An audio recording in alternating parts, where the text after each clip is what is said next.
Hello, I'm Hunter Newby, and welcome to Allied Fiber TV. I'm joined by Brian Quigley, who's Director of Business Development for ADVA Optical. Brian, thanks for joining us. Thank you very much. So we're at ITW here in May of 2010 down in Washington, D.C. It's a pretty big carrier conference. It's obviously probably something good for ADVA. A lot of customers here. And today we're going to talk briefly about a couple elements of the network: fiber, backhaul, wireless, Ethernet transport, and we'll also get into some low latency discussions.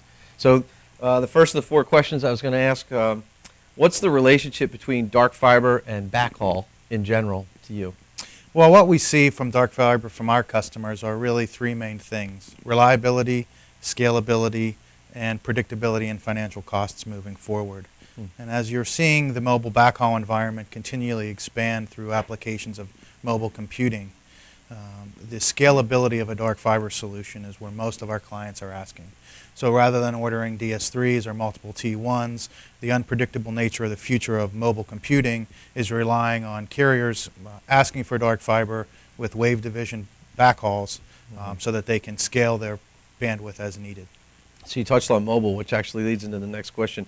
How does wireless backhaul impact that relationship between fiber and backhaul, and how does that relate to you specifically, your business? So wireless backhaul in general is where you see an explosion in bandwidth. You're seeing the amount of connectivity going to the end users and how they're actually accessing technology completely changing.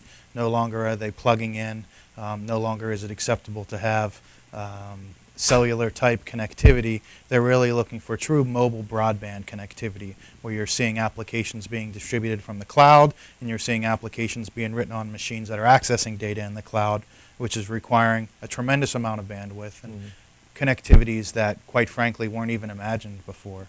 So the ability to have a dark fiber infrastructure that can be scaled to provide bandwidth solutions on demand from the customer is critical, and we're seeing a huge amount of growth in that mobile computing bandwidth space. So what role does Ethernet play in the present and future? So you're still seeing in the mobile backhaul space to the tower some existence of Ethernet. Obviously voice traffic, and there's a lot of legacy equipment out there that's relying on that, but you're seeing a true unification back to one protocol. So Ethernet seems to be the predominant standard of where every direction is going to go. So while it's not there today, we're seeing at a minimum the requirement to provide Ethernet connectivity to now, but eventually being the full dominant protocol for backhaul.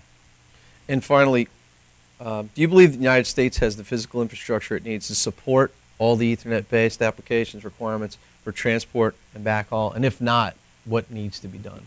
So as you're seeing new applications being written and new applications being provided to the end user, you're just seeing new announcements of Google TV, and you're seeing continually streaming video and continual bandwidth required applications being put into place. Quite frankly, the city-to-city infrastructure is there, but the actual metro build-outs is we're seeing a tremendous amount of fiber actually being constructed. But even to the city-to-city applications, as business continuity requirements and disaster recovery continuity requirements are going up, 24/7 operation, people are looking for diverse routes, additional connectivity, and that's why you're seeing not only metro construction, but new city-to-city construction happening as well. Right. So thanks for answering those four questions. Sure. We'll transition a little bit. So let's talk about low latency for a second. Sure. How does ADVA Optical play in the low latency space, and how does that relate to the need for new dark fiber routes for your customers? So the low latency space really started out in data centers, and it dealt with synchronous disk mirroring and really having the ability that if I lose my data center in one location, can I have all my data in real time synchronized in another location? And obviously the ability to do that is dependent on latency. You need to be able to make real-time copies of your data far away without your end user realizing any delays and any loss of service. And that's changed over the last 3 years, where now you have financial firms that are putting large clusters of computers that are essentially running models or algorithms of the future, and they're depending on inputs from the outside world, and they're making buy and sell execute decisions based on those inputs. Well, obviously a competitive advantage for any of those firms is how fast can they get information, how fast can they react on the information, and then how fast can they execute buy-sell orders. Well, when you're talking about receiving information from the outside world, and you're talking about executing buy-sell orders to exchanges that are geographically dispersed, it all comes down to latency. It all comes down to speed, which ultimately relies on the fiber plant and the true connectivity between those locations. So is it the age of the plant, the type of the fiber, those things, you know, aside from the physical route itself? I mean, obviously, the route miles have the greatest impact on the latency because of the distance.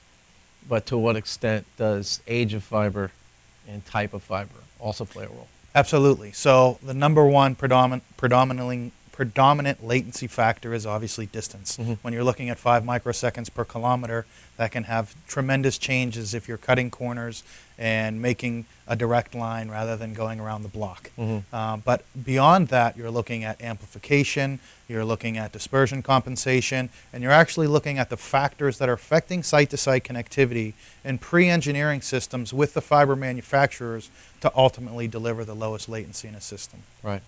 So obviously it plays a role. Significant role. Good. Well, listen, you know, thanks for joining us here on AFTV. It's been a pleasure having you, and thanks for your insight. Thank you very much.